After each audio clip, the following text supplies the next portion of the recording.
Olá, começa agora o Repensar, um programa cheio de reflexões que traz a cada edição um novo assunto para você. Hoje vamos falar sobre a espiritualidade dos animais.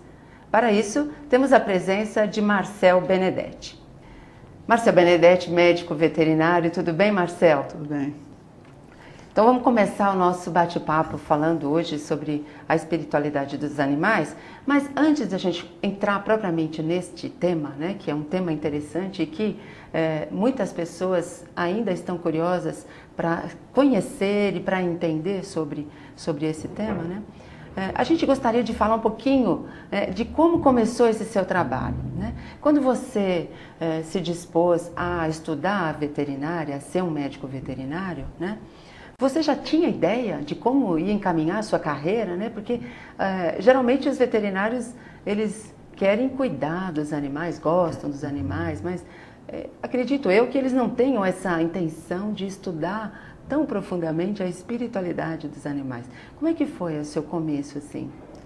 Bom, eu já tinha alguma relação com os animais desde que eu me conheço por gente, né? Eu sempre gostei de animais e no começo eu, na verdade, nem sabia que existia veterinário no mundo, né? A gente vinha de uma família pobre e não tinha a mínima ideia de que tivesse um médico que cuidasse de animais. E eu estudei em escola pública, né? Escola do Estado. E a professora já percebia a minha tendência à área de biológicas, né? Eu sempre tirava 10 em biologia direto. E um dia eu comentei com ela que gostaria de algum dia estudar alguma coisa relacionada à biologia, né? E ela me incentivava mesmo a estudar, porque eu gostava muito de tudo que fosse voltado à natureza, mas principalmente voltado aos animais. Eu muitas vezes largava uma brincadeira para ficar observando um animalzinho, uma formiga carregando uma folha, uma libélula que passava, porque me chamava muita atenção a forma como a natureza criava seres desse tipo, assim, né? A força que a formiga tinha para carregar uma folha daquele tamanho, a forma como uma libélula voava planando sobre a água, como se fosse um helicóptero, né? Como que a natureza faz as coisas de uma maneira perfeita. Então eu já tinha uma tendência aos animais, né? Na hora de assistir um programa na televisão, eu preferia muito mais assistir um programa sobre a vida selvagem, sobre a vida dos animais, do que um desenho animado, mostrando que eu já tinha mesmo essa relação desde criança. Isso foi persistindo na minha vida até chegar na época do vestibular. E um pouco antes eu fiquei sabendo, claro, né, da veterinária e percebi que era esse o caminho, e não a biologia como eu achava antes, né? E foi bom para mim porque era exatamente aquilo que eu queria, trabalhar com a cura dos animais, né? Mas não tinha nenhuma noção de espiritualidade. Aliás, eu tinha alguma coisa relativa à mediunidade desde criança, mas não tinha ideia de que isso fosse mediunidade para mim. Isso era uma coisa que todas as pessoas tinham com naturalidade, né? E entendiam o que estava acontecendo. E eu percebi então alguma coisa de espiritualidade, mas não tinha nem ideia de que tinha algum nome para isso. Você não é de uma família espírita, você não vem de uma família espírita? Não. Minha família tinha alguma coisa de católico, mas praticamente assim, só de fachada também, né? Nem católico de verdade. Não era praticante, né? Não era praticante. Então, em relação à espiritualidade, eu tinha muito pouca noção. E eu gostava de animais.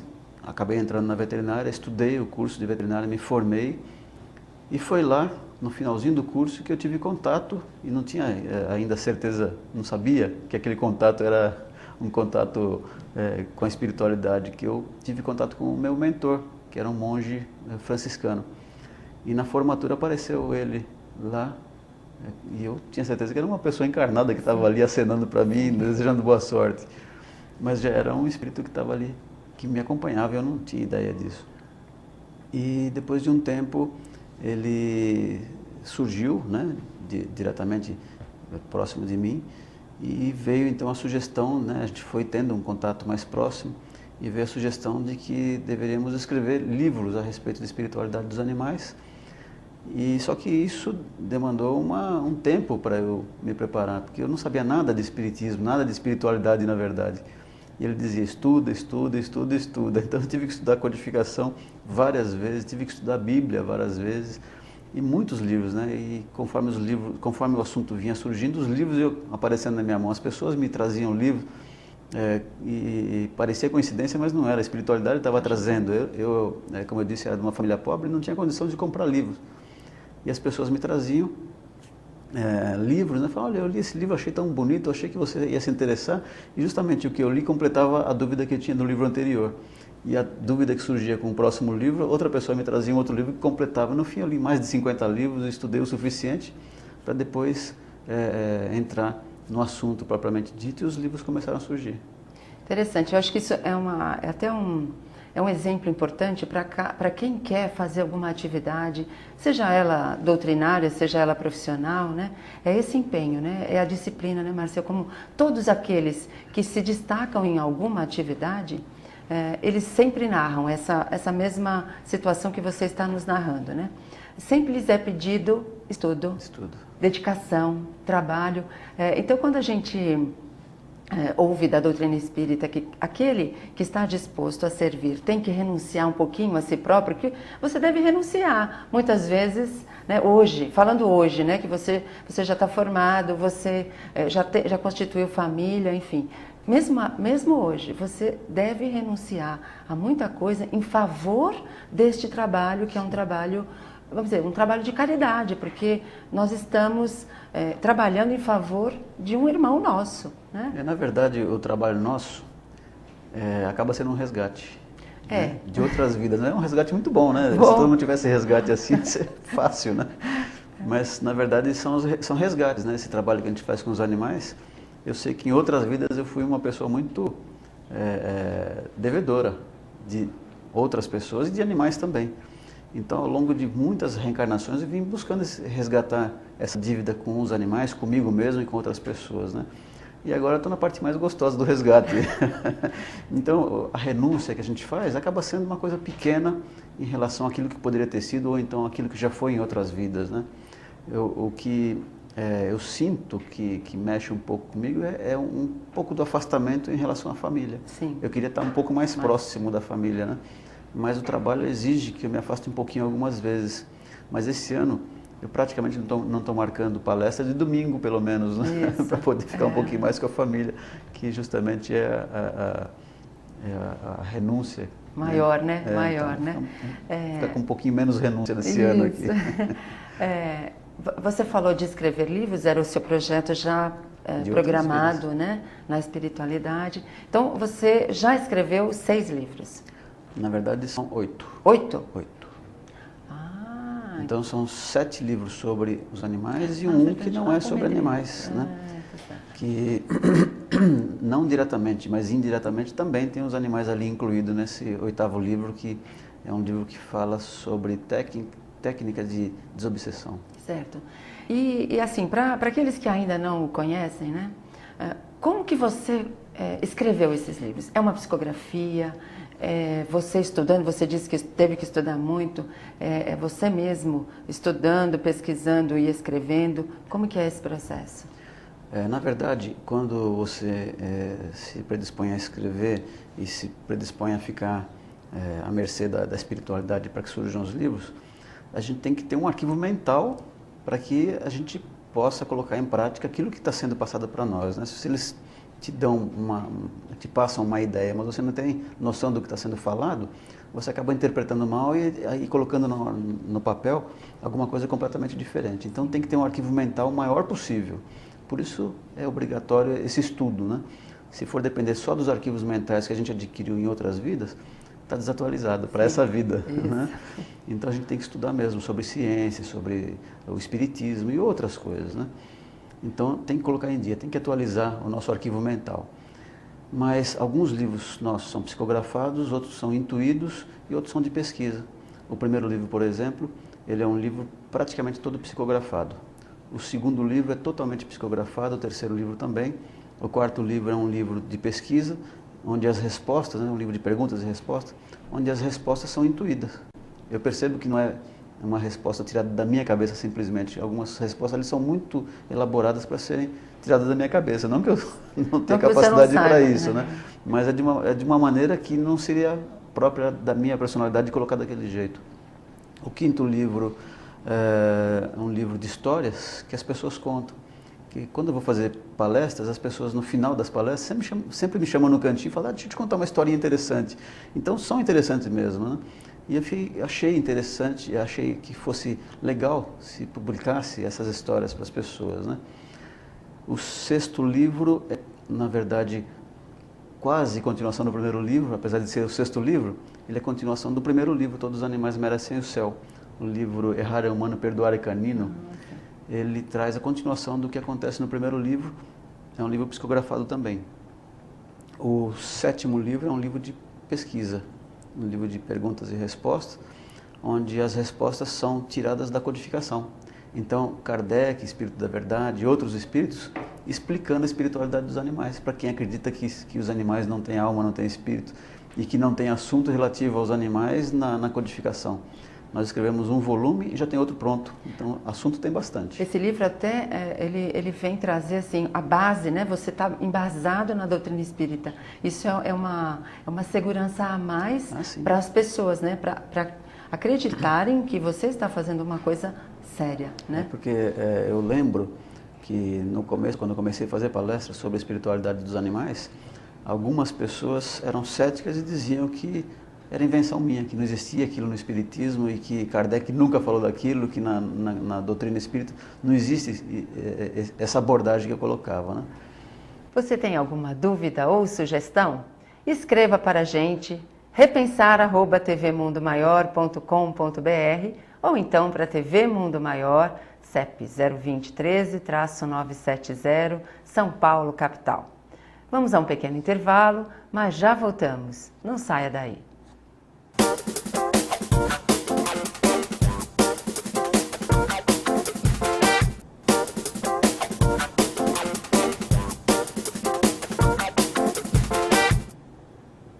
Estamos de volta, hoje conversando com o Marcel Benedetti, que, como nós já dissemos, escreveu 6 livros e vai continuar falando sobre as obras que ele escreveu. Nós já falamos sobre alguns, mas a gente vai terminar de falar sobre esses livros para começar a entrar efetivamente nesse tema que é a espiritualidade dos animais. Bom, Marcel, você parou no errar é humano, perdoar é canino. Isso. Né?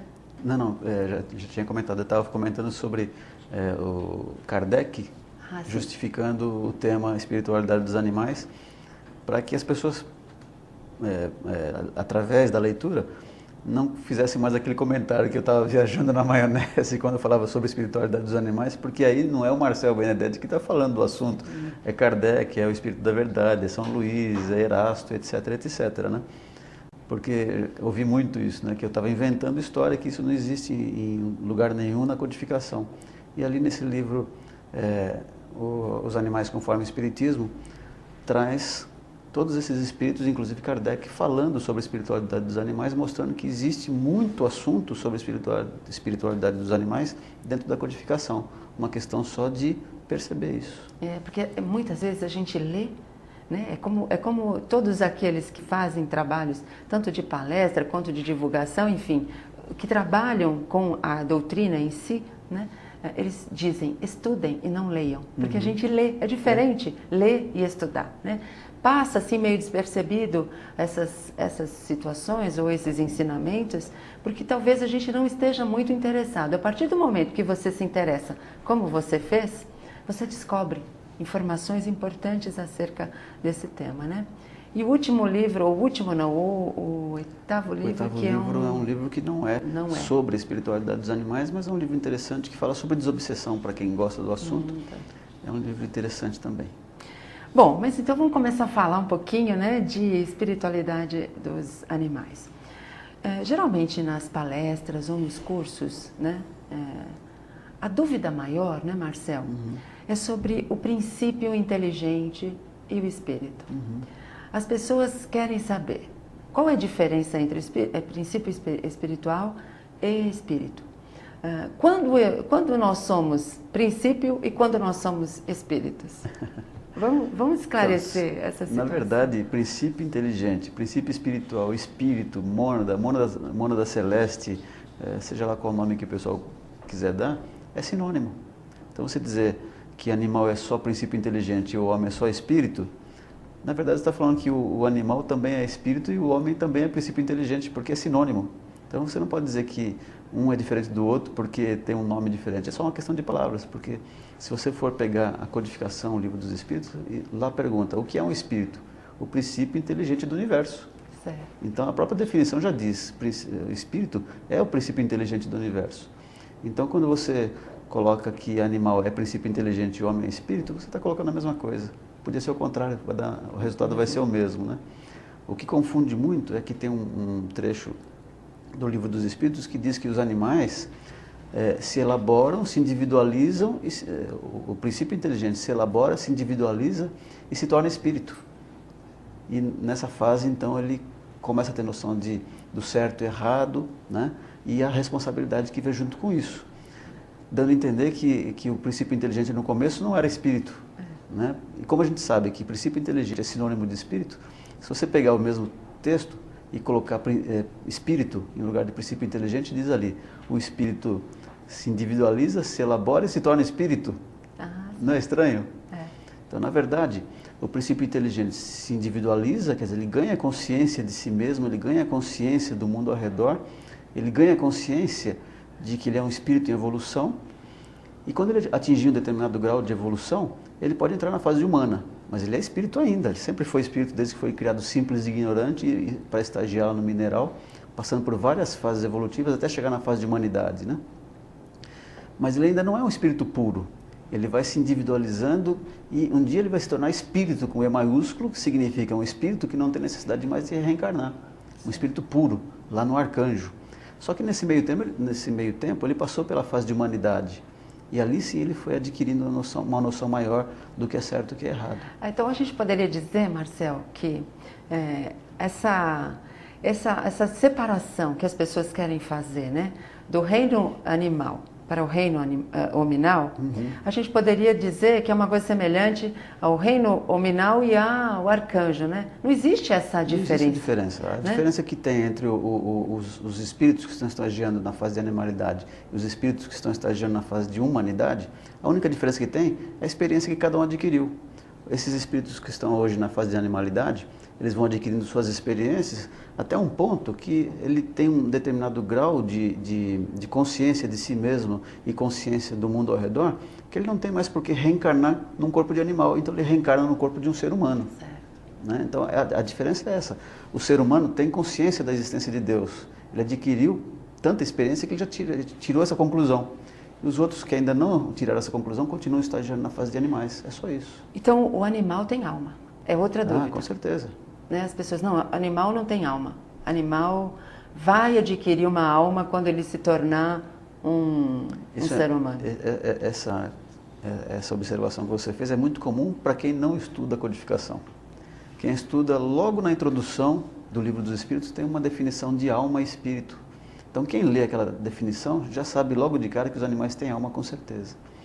E os animais têm uma alma, um princípio inteligente, um espírito, que é eterno. Ele é criado a partir do momento, né? Deus cria o tempo todo. A partir do momento que ele criou aquele princípio inteligente que passa a estagiar no mundo físico, ele evolui. E está colocado lá na codificação que tudo evolui. Né? Tudo na natureza se encadeia e tende à unidade. Quer dizer, tudo na natureza evolui tendendo a Deus. Certo. Então, desde que ele é criado simples e ignorante, lá no átomo, ele evolui por várias fases até chegar no arcanjo, que também começou por ser átomo, como está lá na codificação. Então, se ele começou por ser átomo, como é que ele vai chegar do átomo até o arcanjo sem passar por essas fases? Obrigatoriamente ele tem que passar por isso. E está colocado lá que existe a alma animal, a alma intelectual e a alma espírita. E mostra que todos os seres orgânicos têm alma. Está escrito lá na codificação. Se todos os seres orgânicos têm alma e o animal é um ser orgânico, já com uma grande evolução, até se for comparar com outros seres anteriores, então não tem dúvida de que os animais têm uma alma até evoluída. Sim.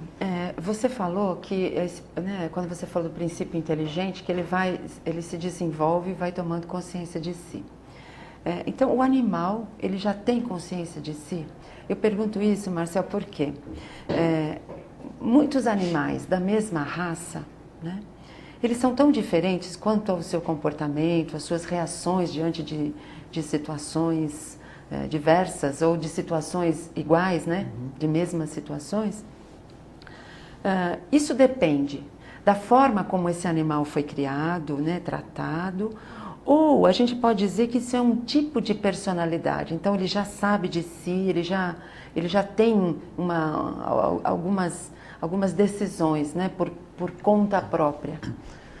O que você está me colocando agora, você está colocando que os animais, quando você fala de animais, você está colocando já que os animais já são seres já de uma certa consciência elaborada já, né? Mas a gente tem que levar em consideração que o reino animal é muito amplo. Sim. Desde o protozoário até uma baleia é o reino animal, né? Então a gente não pode dizer que uma baleia tem a mesma consciência de um protozoário e vice-versa. Essa consciência foi sendo agregada ao longo das suas várias existências, suas várias reencarnações, inclusive. Mas um protozoário também reencarna? Também reencarna, né? Então, como disse, todos os seres orgânicos têm alma. O que é uma alma quando não está ligado a um corpo físico? É o espírito. Para ele voltar a ser um espírito encarnado, ele passa a ser chamado de alma outra vez. Então essa alma encarna e desencarna muitas vezes, e nessas experiências no mundo físico ele vai agregando conhecimentos que vão dando a esse ser condições de adquirir cada vez mais consciência. E à medida que ele vai adquirindo consciência, ele vai ganhando um corpo físico cada vez mais elaborado, ele vai entrando em fases cada vez mais superiores, até que um dia ele chega na fase de animais superiores, como os animais domésticos, por exemplo. Aí sim a gente pode entrar nisso que você está colocando, que cada um tem uma personalidade de acordo com as experiências que ele já teve nas várias vidas anteriores. Então então ele tem uma memória. Com certeza. O animal, né, tem uma memória. Então todos esses conceitos que nós temos, né, tivemos ou continuamos a ter até hoje, eles estão sendo revistos, porque principalmente para as pessoas que acreditam que o animal não tem alma, né, que ele não tem consciência de si, que ele não tem memória, né? E na verdade ele tem. Tanto ele tem consciência, como ele já tem capacidade de transmitir cultura aos seus descendentes.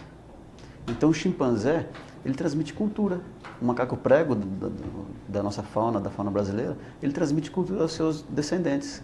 Eles aprendem alguma coisa e ensinam para os seus descendentes, né? Um que aprende a quebrar uma noz de uma determinada forma, ele ensina aos outros a como fazer aquilo de uma maneira eficiente. Então existe cultura, quer dizer, se existe cultura, existe inteligência, existe várias formas de elaborar e criar novas formas de resolver problemas.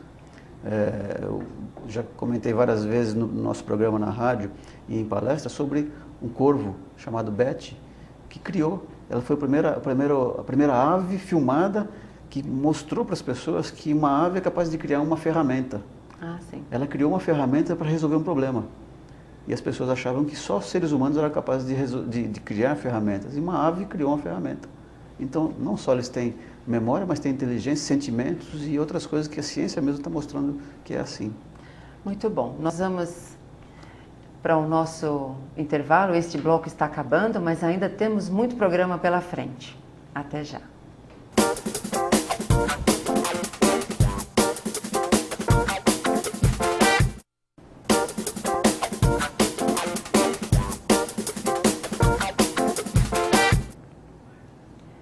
De volta com o Repensar.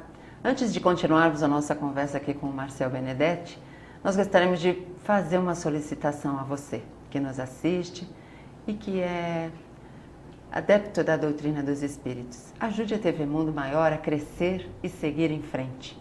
Associe-se ao Clube Amigos da Boa Nova. Ligue para 0800 12 18 38. No programa de hoje nós estamos falando sobre a espiritualidade dos animais. Nós estamos aqui com o Marcel Benedetti.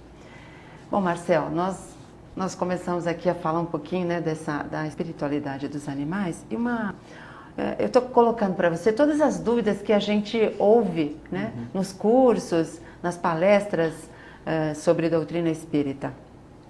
Uma delas ainda sobre o princípio inteligente, né?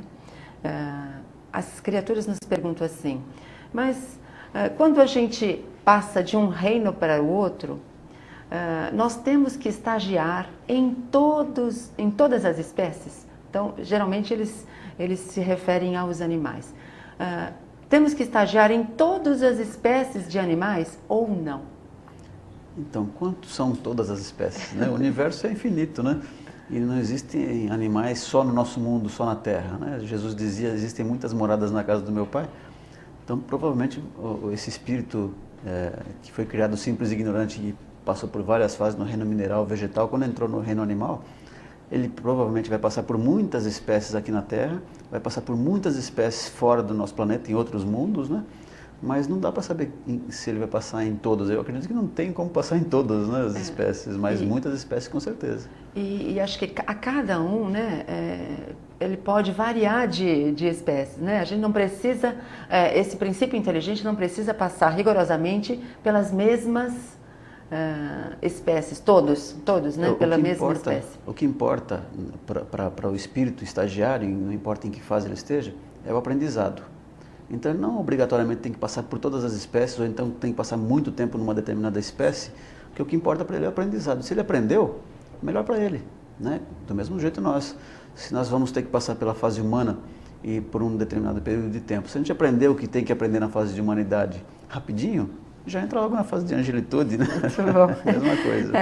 Agora, outra coisa também interessante, Marcel, é o livre-arbítrio.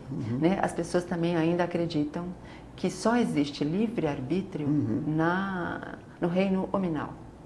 Isso é uma verdade ou... Meia verdade. Meia verdade. Porque Kardec pergunta, os animais têm livre-arbítrio? E o Espírito da Verdade responde, eles não são simples máquinas como supondes. É como se ele dissesse, os animais têm livre-arbítrio, claro, só porque eles não são máquinas, eles têm capacidade de raciocinar e ponderar a respeito de alguns assuntos, isso falando de animais já mais evoluídos, né? Mas mesmo aqueles bem primitivos, como o protozoário, por exemplo, ele também tem o livre-arbítrio dele, dentro do limite de conhecimento que ele tem. Então, para cada espécie, para cada fase evolutiva, ele tem uma capacidade de conhecimento que determina a ele a sua liberdade de ação. Então, qual é a capacidade de um protozoário, por exemplo? Escolher se ele vai para a esquerda ou para a direita é importante. Se ele vai se alimentar de uma determinada substância aqui ou ali. Então, ele usou o livre-arbítrio dele. Quando ele está na fase de um animal doméstico, por exemplo, um cachorro, ele pode escolher se ele quer essa marca de ração ou aquela marca de ração. Isso é usar o livre-arbítrio. Ele sentiu o gosto daquela ração, ele prefere a outra, ele está usando o livre-arbítrio dele. Eu comentei sobre a história de um cachorrinho que teve a pata fraturada e ele usou o conhecimento que ele tinha, da inteligência dele, e foi buscar ajuda de um ortopedista. Ele ficou na frente do consultório do ortopedista, que acabou cuidando da perninha dele fraturada. Depois de um tempo, ele voltou para as ruas. Depois de um tempo, ele trouxe um cachorrinho com a perna quebrada para o consultório. Então, ele sabia que tinha alguém que podia ajudar. E ele, não só ele usou da inteligência, mas ele usou também do livre-arbítrio, porque ele trouxe um amiguinho dele para ser ajudado no consultório de um ortopedista. E a gente sabe que se fosse só instinto, ele não estava nem aí com o outro que se machucou. Você se machucou, você se vira. O meu instinto disse para eu me cuidar e o seu instinto disse para você se cuidar. E não tem nada com a sua vida. Mas ele, como ele sentiu o problema, ele sentiu a dor de uma fratura algum dia na vida, ele sabia que o outro estava sofrendo também e usou o livre-arbítrio para ajudar o companheirinho da mesma espécie. Ele só comprovou que ele tem inteligência, memória, compaixão, né? E compaixão, sentimento. Livre-arbítrio, então, né? Muito bom. Então, tem com certeza, quando Kardec perguntou se os animais têm livre-arbítrio, ele disse, eles não são simples máquinas como supondes, mas porém, a liberdade de escolha que eles têm se restringe à vida física, vida material. Eles não têm como dar alguma opinião lá no plano físico. Certo. Agora você também então falou... Aliás, no plano físico não, no plano espiritual. Você falou que o animal reencarna, né? Então, se ele é alma, ele reencarna, né? Como é esse processo do reencarne do animal? Ele é similar ao do homem? Porque a gente ouve também dizer que o reencarne dos animais é automático. Morreu, reencarnou. Né? Não tem problema. Muitas pessoas até dizem, não faz mal que morreu, porque ele já vai reencarnar automaticamente. Isso é uma verdade? Também é meia verdade. Meia verdade. Porque, como eu comentei, né, que o reino animal é muito amplo, né? Então a espiritualidade não vai dar a mesma atenção, até dá muita atenção para todos os espíritos, que todos são importantes, todos são filhos de Deus, né? São filhos do mesmo Pai. Mas não tem necessidade de dar muito mais atenção particularizada para aquele espírito que ainda não tem consciência de si mesmo. Sim. Esses que têm menos consciência são tratados de uma forma coletiva, né? Eles reencarnam de uma forma coletiva. E não tem porquê, por exemplo, um pernilongo ficar lá no plano espiritual fazendo o quê? Né? Um espírito que está estagiando num corpo de pernilongo, ele vai fazer o quê no plano espiritual? Ele tem que reencarnar logo, porque ele tem muito que aprender no plano físico. Mas e um golfinho? E um chimpanzé que tem 99,5% de DNA igual ao nosso? Ele tem alguma coisa para fazer lá. E um cachorro que é capaz de ajudar um cego, um cão guia de cego, tem uma inteligência muito grande. Um animal que já tem uma inteligência mais elaborada, ele tem provavelmente alguma função lá no plano espiritual. Eles já têm capacidade até de trabalhar no plano espiritual, como a gente encontra nos livros de André Luiz, Nosso Lar, que ele comenta a existência de animais no plano espiritual, trabalhando inclusive, né? Então, se os animais têm tempo de trabalhar, significa que a reencarnação desses animais, desses espíritos de animais já mais evoluídos, eles não têm por que ter uma reencarnação automática como teria um protozoário ou um espírito de um pernilongo. Se ele tem alguma utilidade no plano espiritual, ele até pode ficar um pouquinho mais de tempo lá trabalhando até. Certo. Agora, em um dos seus livros, eu acho que você fala sobre animais no umbral. Uhum. Né? Isso também é um assunto polêmico, porque, né? Muitas pessoas não, se o animal, você me disse que o animal não tem o que resgatar, o que corrigir, porque ele ainda está em desenvolvimento, né? Por que existem animais no umbral? E outra coisa, eu acrescentaria, o animal, ele pode participar de processos kármicos, né? Em alguma situação, né, num processo kármico, ele pode estar participando? Os animais, eles não sofrem expiação, como a gente pode ler no Livro dos Espíritos, por exemplo. Eles não têm karma para ser resgatado como tem os seres humanos, porque eles estão passando ainda por fase de aprendizado. Então, o sofrimento por que os animais passam é uma forma de aprendizado. E nós, seres humanos, temos noção do certo e errado, do bem e do mal, uma boa noção, né? Não uma noção absoluta, mas uma boa noção. Então, quando a gente faz alguma coisa que possa prejudicar terceiros, a gente acaba tendo que resgatar isso através de algum resgate kármico, né? E os animais estão aprendendo. E o sofrimento acontece por aprendizado. Então, eles vão aprender o que é certo e o que é errado dessa maneira. Sabendo como é o sofrimento, eles vão saber depois, quando encontrar alguma coisa feliz, que aquilo é felicidade, porque eles conheceram o que é o sofrimento. E nosso planeta é um planeta de sofrimento ainda, né? Então, não por isso que eles vão parar no umbral também não. Eles não têm resgate, não têm karma, por que eles vão parar no umbral? Imagina que você é um assassino, um bandido, um maníaco, sei lá o quê. Mas você tem um cachorrinho que você gosta muito dele, ele gosta muito de você. Então, acha que a espiritualidade não vai permitir que ele te acompanhe, apesar de ser um ambiente meio difícil? Provavelmente vai deixar que ele te acompanhe também. Existe uma ligação afetiva entre você e o animal, né? Mas existem animais também que têm uma vida própria para viver no umbral. Não que seja um resgate, mas eles estão ali, são espíritos que estão ali, que têm uma finalidade útil dentro do umbral, que é consumir aquelas energias negativas. Eles estão trabalhando, na verdade, né? Mas não são animais, não são espíritos num grau que a gente conheça aqui na Terra. Eles estão numa fase intermediária, são espíritos que não são do reino vegetal, não são do reino nominal. Então eles pertencem ao reino animal. Mas eles estão ali não para resgatar nada, mas para ajudar a tornar o umbral um ambiente mais, um ambiente melhor.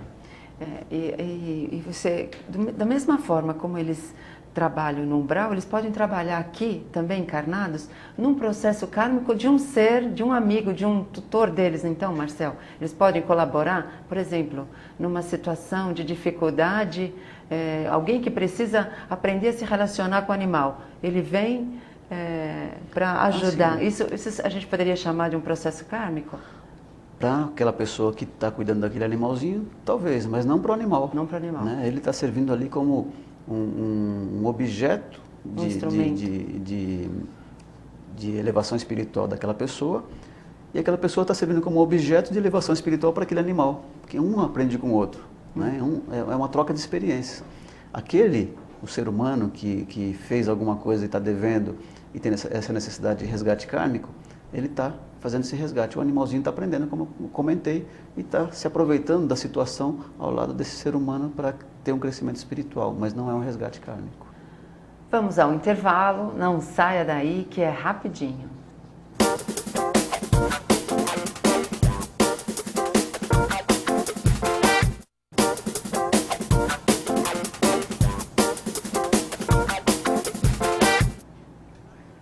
o Repensar está de volta. Estamos recebendo Marcel Benedetti para falar dos animais que, como nós, também são espíritas. Bom, Marcel, aproveitando essa frase de que os animais, como nós, também são espíritas, geralmente a gente ouve as pessoas dizerem que quando elas desencarnarem, elas querem ir para a colônia Nosso Lar, porque elas também elas acham que só existe a colônia Nosso Lar, né? E a respeito dos animais? A gente lê em André Luiz, né, no livro Nosso Lar, que existe, você também comentou que na colônia Nosso Lar existem animais. Agora, existe colônias especificamente para animais? Sim.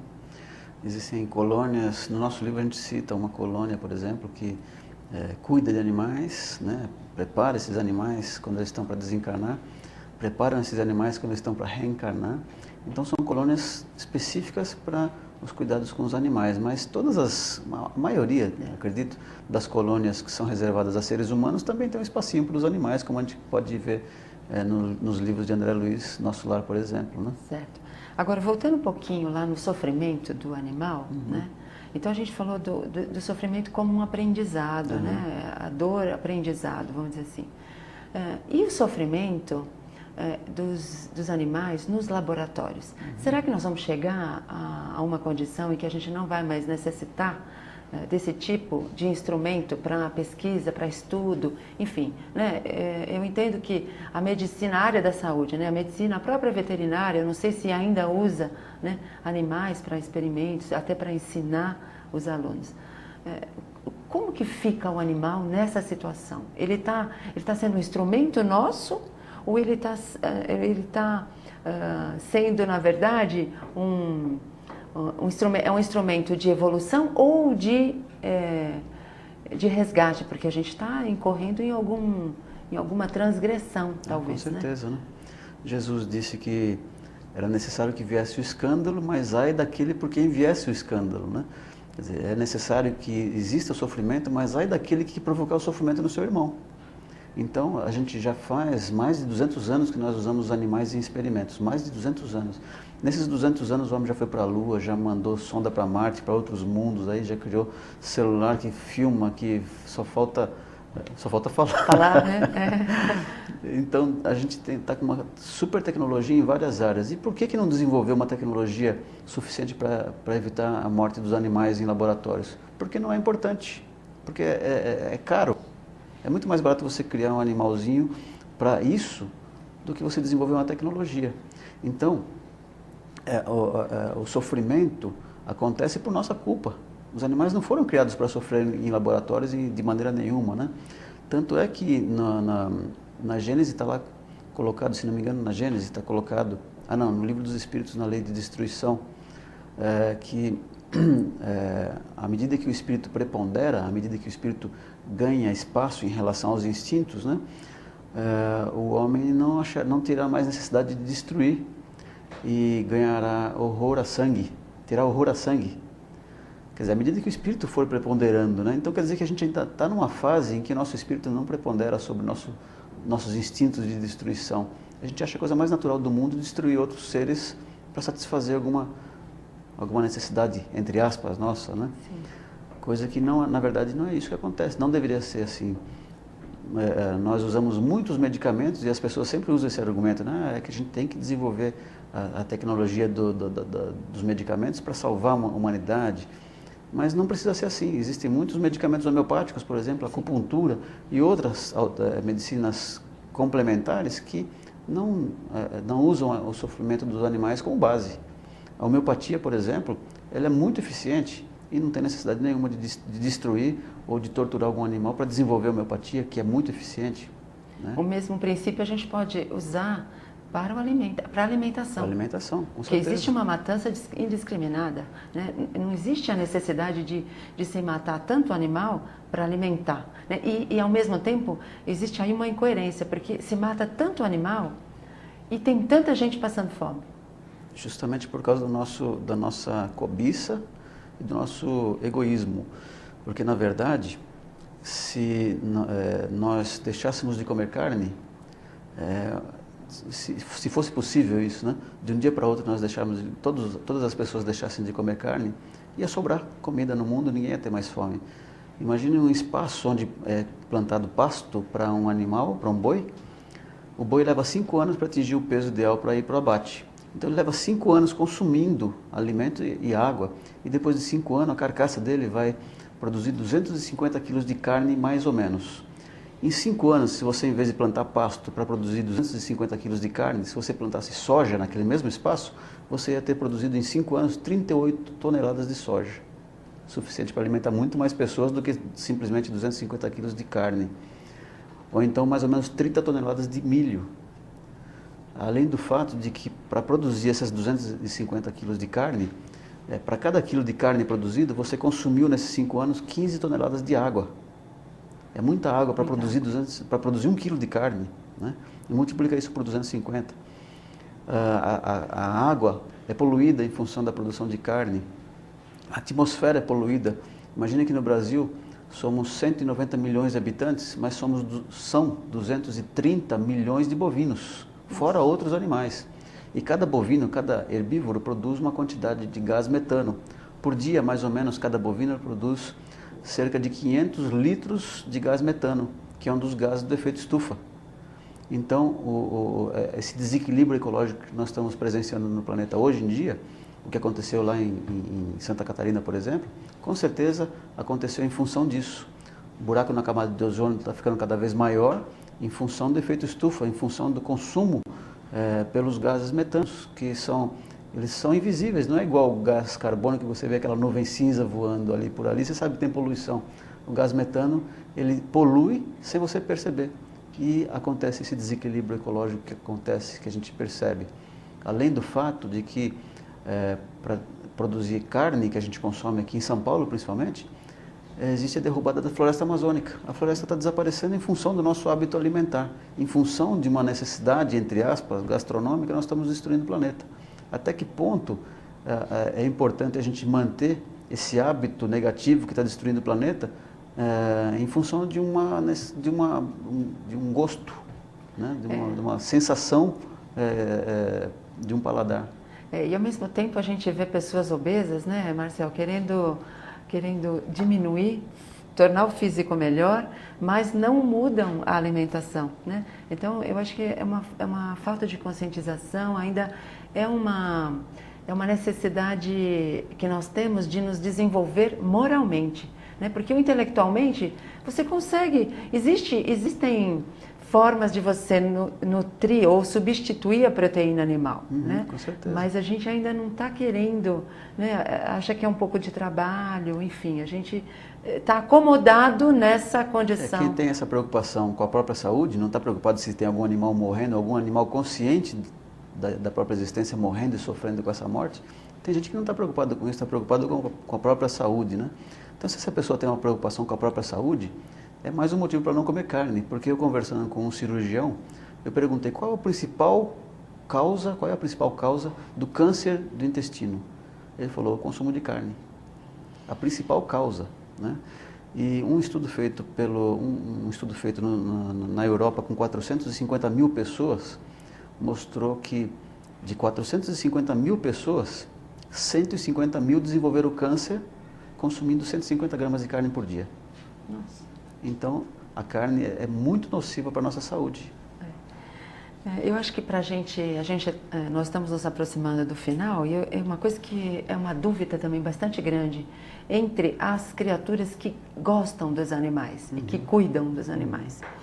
É a eutanásia, né? Existe, Marcel, em algum momento, em alguma situação, né, a possibilidade de se sacrificar um animal para ajudá-lo? Existe essa possibilidade? Existe essa situação? Quando você coloca sacrificar, já cria aquela imagem de alguma coisa muito sofrida, né? Isso. Enquanto que eutanásia não. A eutanásia significa uma morte branda, né? Quando você pensa em fazer eutanásia, a sua intenção é principalmente em relação àquele que sofre, aquele animalzinho. O ser humano não pode sofrer eutanásia porque ele tem o resgate dele, o animal não tem resgate. Mas se você já tentou todas as possibilidades que existem para aliviar o sofrimento daquele animalzinho que está sofrendo muito e está nas últimas está no final da sua vida, em sofrimento muito intenso, não existe mais cirurgia, não existe nenhum medicamento mais que possa resolver esse sofrimento, então a eutanásia pode ser feita, como já recomendou até Emmanuel, num dos livros psicografados por Chico Xavier. Ele diz que o veterinário é o único que pode orientar num caso de eutanásia, no sentido de aliviar o sofrimento do animal depois que já esgotaram todas as possibilidades. Agora, se o animalzinho está começando a sofrer em função de alguma patologia, em função de algum problema físico qualquer, aí não, aí você não pode abreviar a vida do animalzinho pensando no que ele vai sofrer, ou então pensando no trabalho que você vai ter com ele. Aí sim você está pensando em sacrificar. É o mesmo princípio que a gente usa para uma mulher grávida, né? Que você vai, num momento de risco de vida, você vai optar pela vida que já existe. Então aqui, no caso do animal, você vai optar por essa morte branda só num caso extremo. Extremo, muito extremo, depois que já esgotaram todas as possibilidades. Certo. Eu acho que, assim, nós estamos tão no finalzinho, mas eu gostaria só de contar para você, Marcel, porque é uma coisa assim tão gratificante. Eu acho que para as pessoas, né? Você tem o seu livro que tem as histórias das criaturas que convivem com o animal. Então eu gostaria só de dar o meu testemunho, né? Como demonstração de alegria, né? Pelo seu trabalho, que eu consegui mudar o meu humor ao acordar em virtude de um labrador, uma fêmea, que ela acordava ela me acordava tão bem-humorada, ou na verdade ela me recebia, né, quando eu aparecia, tão bem-humorada, e eu dizia assim, ela ficou a noite toda sozinha, no escuro, e ela me recebe tão bem, então é uma coisa maravilhosa, né? Tem muito que aprender com eles, né? Muito que aprender, isso mesmo. Essa edição fica por aqui, obrigada pela audiência e até o próximo programa.